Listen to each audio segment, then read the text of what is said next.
Hey everyone, how is it going? Welcome back. As you can probably see by the card on your screen, today is going to be a Wars video, which you would already have also known because of the thumbnail and the title and whatever.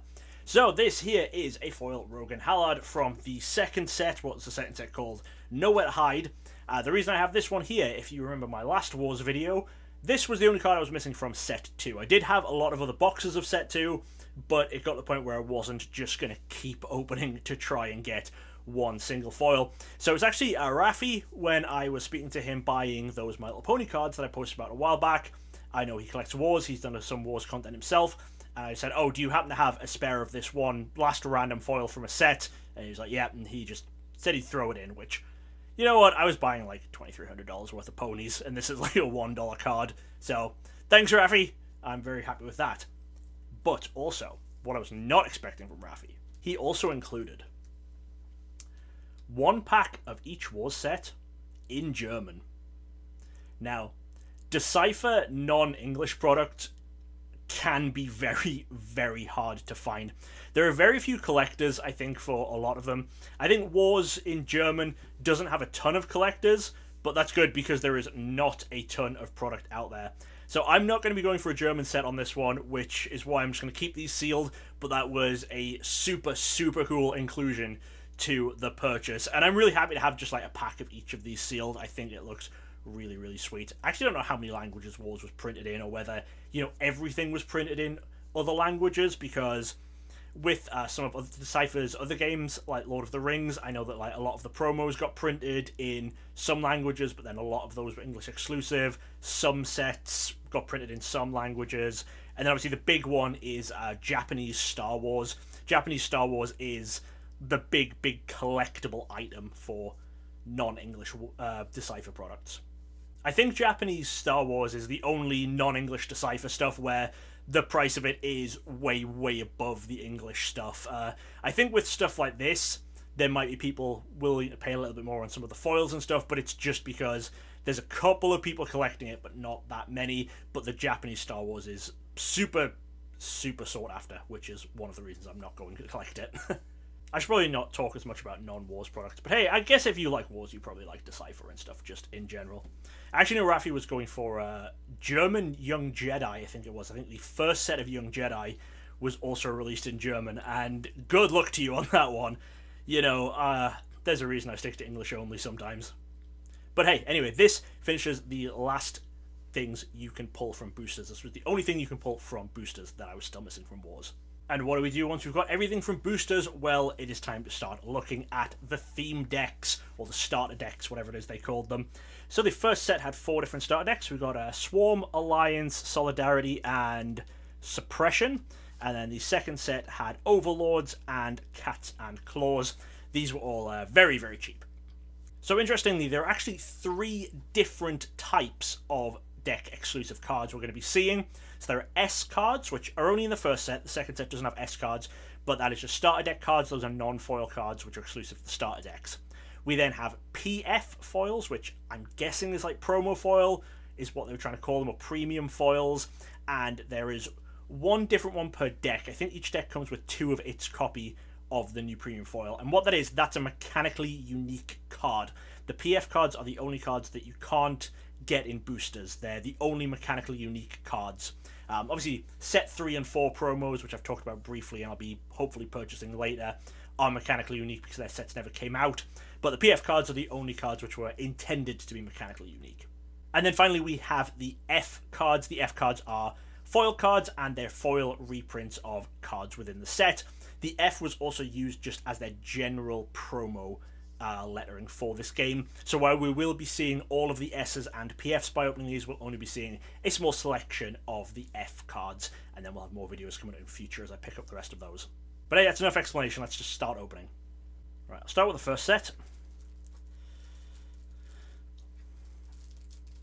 They do have tear strips. Good. So this is the Alliance deck.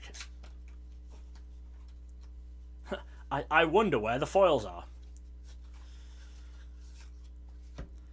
So it comes with a small rule book.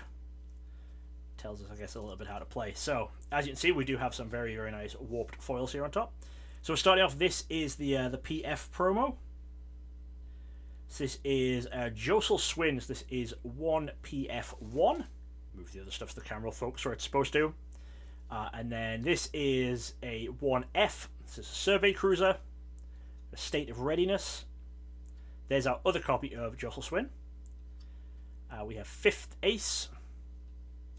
And then we move on to cards from the set. So these are just regular commons and uncommons that we would have seen in the set. And then here we have our S cards. So we have Ganymede Exploratory Camp. I'm just going to go through these and try and find the S's. There might just be the one. But there's another copy of the same S. This is Ceres Belt Hideaway. There's another Ganymede Exploratory Camp. This one is Ganymede Frontier Camp. Second Ganymede Frontier Camp. Third Ganymede... nope, 4th Ganymede Exploratory Camp, I think. I'm just going to pull these out and I'll double check the numbers. Alright, so this deck came with 4 of the Ganymede Exploratory Camp, 3 of the Ganymede Frontier Camp, and 1 Ceres Belt Hideaway. And there were no rares within the deck other than the foils. Do Solidarity next. I think I'm doing these in alphabetical order. Or I'm just terrible at the alphabet. So this one, our PF card is Kajiko Tarako. And then our Fs, we have Lawmaster, Zocho.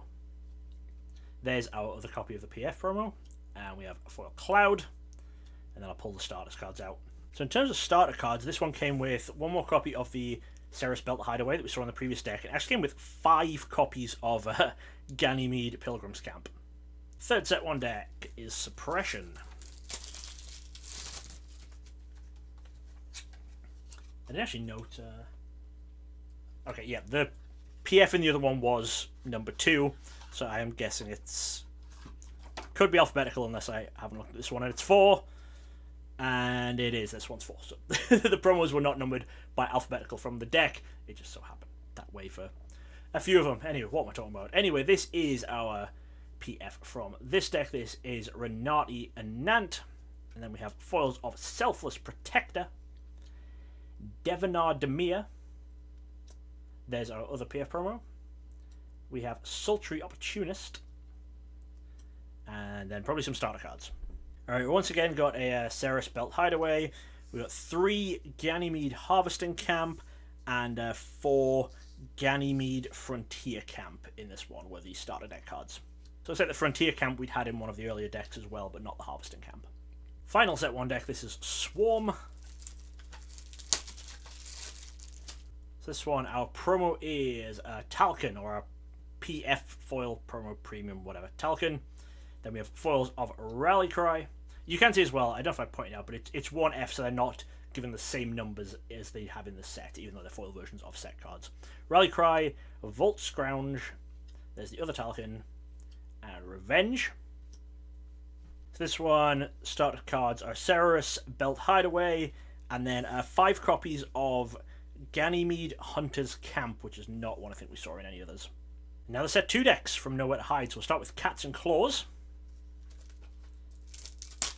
I said only 2 decks for this ones, and they don't have starter cards, they don't have the S's, so everything we need should be right at the front of the decks. Alright. Let's see if the rulebook's different as we move on to a different set. Has a different cover, so it looks to be basically the same inside. But I'm not. There's no way I'm spending the time going through and checking that. So 2PF2 promo for this one is Killer Gate Grimalkin. We have a foil Taka Assaultcraft, a Rakat.